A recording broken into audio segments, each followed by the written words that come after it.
Assalamualaikum warahmatullahi wabarakatuh. Waalaikumsalam warahmatullahi wabarakatuh. Saya ucapkan terima kasih dan selamat datang kepada teman-teman yang sudah berhadir pada kegiatan bimbingan kelompok kita pada hari ini. Sebelum kita memulai kegiatan bimbingan kelompok pada hari ini, sebaiknya kita mengucapkan basmalah.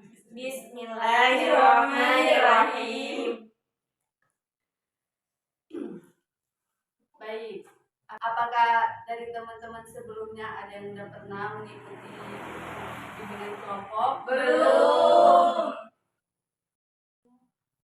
Bimbingan kelompok Itu bimbingan yang menggunakan kelompok.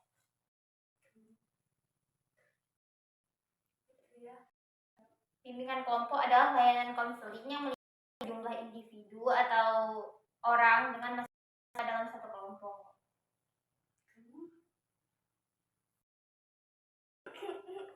Bimbingan kelompok itu kalau menurut saya bimbingan yang dilakukan secara berkelompok.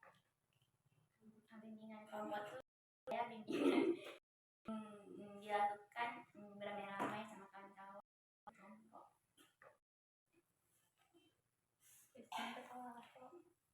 Menurut saya, bimbingan layanan kelompok itu adalah di mana sebuah konseling dalam sebuah komunitas yang lebih dari satu atau dua orang.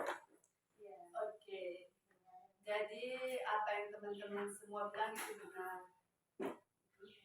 Jadi lebih saya simpulkan, bimbingan kelompok itu adalah jenis layanan yang memanfaatkan dinamika kelompok, di mana dinamika kelompok ini suasana yang hidup, berkembang, yang ditandai dengan adanya interaksi antara satu dengan yang lain. Adapun bimbingan kelompok yang pertama itu pengembangan aspek pribadi, di mana pengembangan aspek pribadi ini untuk dapat mengemukakan pendapat di depan umum dan berani memberi ide, gagasan, dan bertengkar rasa satu dengan yang lain.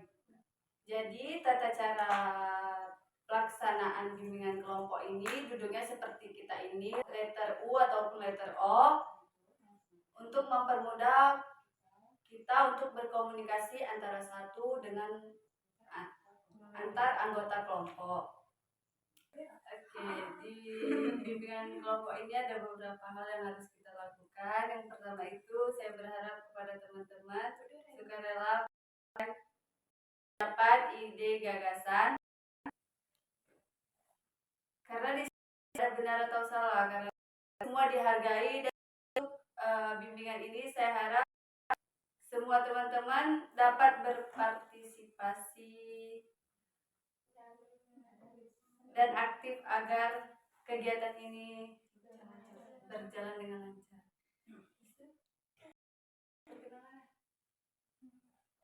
Baik, di sini apakah sudah ada yang saling mengenal satu sama yang lain? Belum. Oke, baik, kita perkenalannya dimulai dari saya. Nama sama hobi. Perkenalkan, nama saya Anissa Fadila, hobi saya menari. Perkenalkan, nama saya Rifa, hobi saya membaca. Perkenalkan, nama saya Sakrifa Fitriani, hobi saya olahraga dan membaca. Perkenalkan, nama saya Fitri Rahmadani, hobi saya menyanyi. Perkenalkan, nama saya Ulkia Mesara, hobi saya belanja. Perkenalkan, nama saya Nur Asia, hobi saya melukis. Baiklah, apakah sudah ada yang saling mengenal satu sama lain? Sudah. Coba kamu nama dia siapa? Nama dia Sakrifa Fitriani. Coba kamu nama dia siapa? Nama dia Ulkia. Oke, baik. Dari teman-teman sudah siap melaksanakan kegiatan bimbingan kelompok kita pada hari ini? Sudah. Apakah ada yang ingin ke kamar mandi atau ada yang lagi sakit? Tidak. Oke, baiklah. Langsung saja kita mulai kegiatan bimbingan kelompok kita pada hari ini. Oke, baiklah teman-teman. Jadi di bimbingan kelompok ini kita akan membahas satu topik. Di topik ini yang pernah kita dengar, kita alami atau yang sedang viral pada saat ini. Baiklah, langsung saja dimulai dari kamu. Satu topik pembahasan. Soal nikah muda gitu. Kamu lagi? Ada lagi? Soal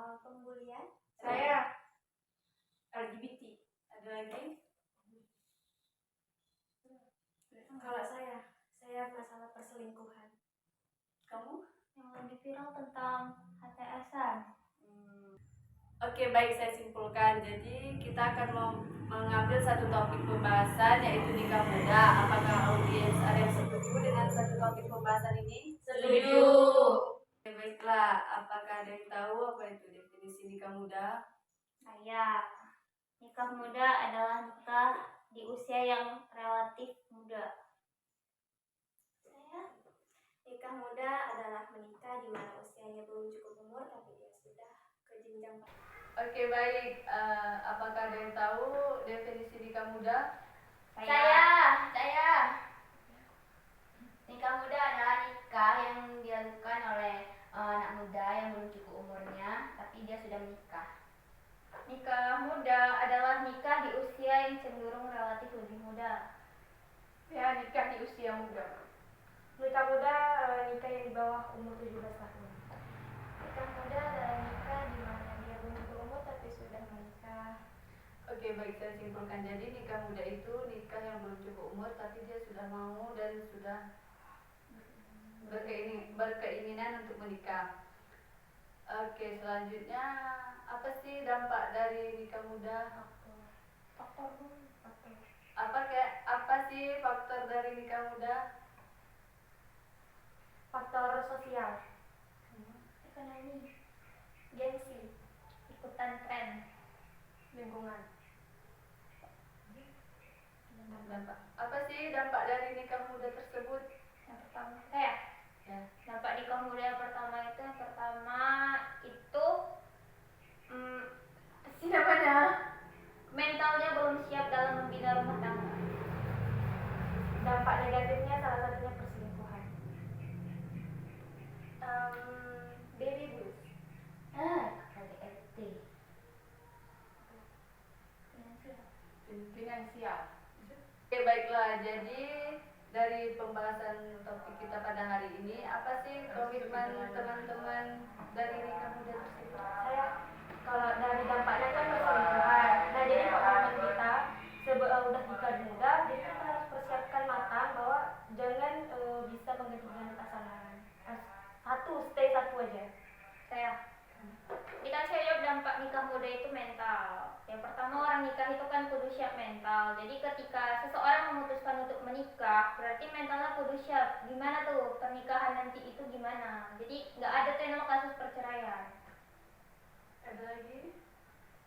Saya berjanji jika saya menikah saya harus mempersiapkan mental, finansial terhadap diri saya sendiri. Ada lagi? Kalau saya sih tadi kan dampaknya kan karena ekonomi. Jadi saya harus lebih bekerja biar ada uang nanti biar nggak berantem sama suami gara-gara ekonomi. Karena dampaknya baby blues mungkin dari mental, persiapan seorang ibu ini memiliki anak, gitu ya kan? Sebelum kita mengakhiri kegiatan bimbingan kelompok kita pada hari ini, saya ingin tahu apa sih kesan dan pesan teman-teman untuk bimbingan kelompok kita pada hari ini, mulai dari kamu. Menurut saya menyenangkan, cuman pesannya lebih dikembangkan lagi dengan kelompok tersebut, lebih dilebarkan leluasa tentang pembahasannya. Kamu?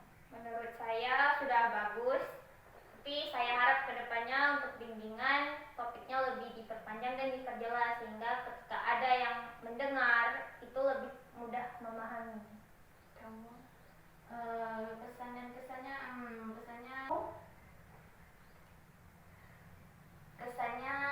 asik, menarik, pesannya materinya lebih diperjelas lagi, diperluaskan lagi ya. Pesannya itu seru, menyenangkan. Untuk pesannya materinya bisa diperpanjang lagi karena kita kan butuh cerita yang lebih banyak lagi.